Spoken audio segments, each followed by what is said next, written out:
Hi, Cornerstone. So, as we look at this next section in Romans chapter 1, we come to what is the summary verse for the entire book of Romans, where Paul is going to say that he is not ashamed of the gospel because it is the power of God for the salvation of everyone who believes, Jews and Gentiles, and that it is by faith from first to last. In other words, it's completely by faith. And in the rest of the book, he's going to be working out this idea.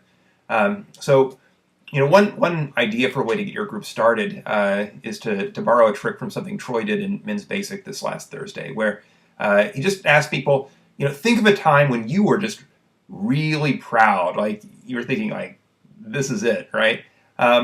Or a time when you were just really embarrassed or ashamed because of something that had happened to you. It's often a good way to get to know people better, to hear some funny stories, but it also helps us start thinking about how preoccupied we often are with our reputation and how we hate being ashamed in front of other people.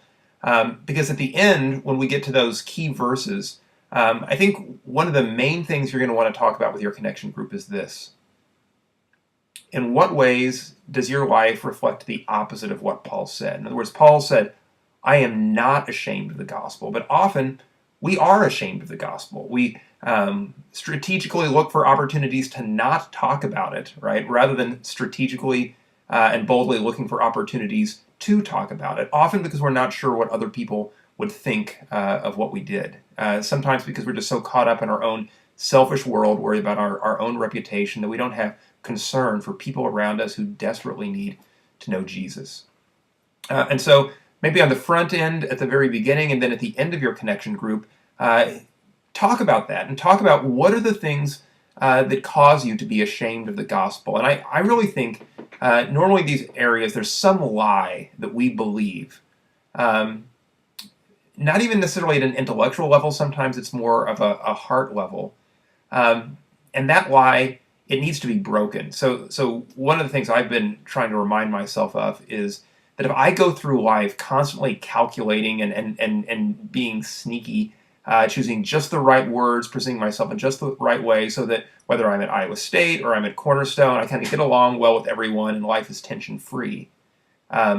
Really, I am a slave to the opinions of others, if that's how I live my whole life, because I am constantly having to do all this calculating, trying to figure out how to be a Christian without being unashamed of the gospel.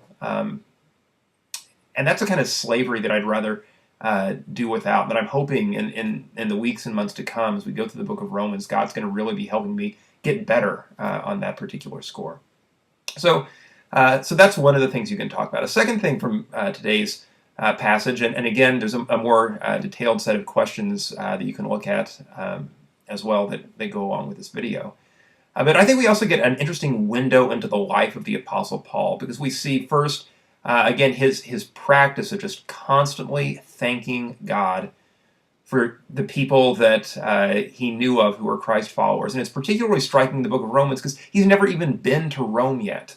Now, he may know people who are in Rome because a lot of people from all over the world would end up in Rome because it was the biggest city in the world at the time. And he's never actually been there, but he is constantly thanking God for them and remembering them. And that's an interesting practice. Like, when someone comes to your mind, thank God for them, pray for them. And don't just have prayer be something that happens occasionally at certain points of the day, but more of an ongoing way of constantly in your mind lifting people up toward God as you think of them. And you see in those opening verses of this week's passage how Paul's saying, look, I have devoted my life to the gospel. I want nothing more than opportunities to get to strengthen you in the gospel, to share with you, because that's my life now. That's what I am. I am a servant of the gospel to everyone, especially to the Gentiles. And then maybe a third thing that can be a point of emphasis in your connection group this week is just the idea of faith, right? That the gospel is by faith. It's not about us doing lots and lots of good works to go along with our faith, hoping we can do enough good works to somehow measure up. Jesus Christ has once and for all lived a perfectly sinless life, a life that is completely pleasing in his Father's sight.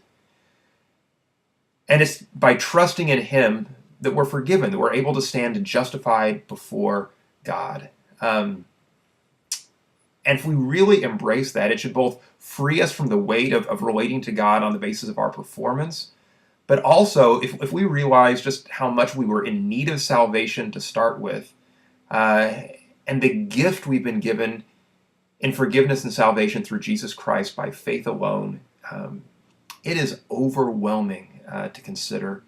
And it should just increase our love for God. The gospel isn't just something to preach to people who don't know Him yet. I mean, one of the things we're going to talk about this week, I think, is how all of us constantly need to be reminded of the gospel, because being reminded of it day by day is a source of power for us as believers to live the lives God has called us to live.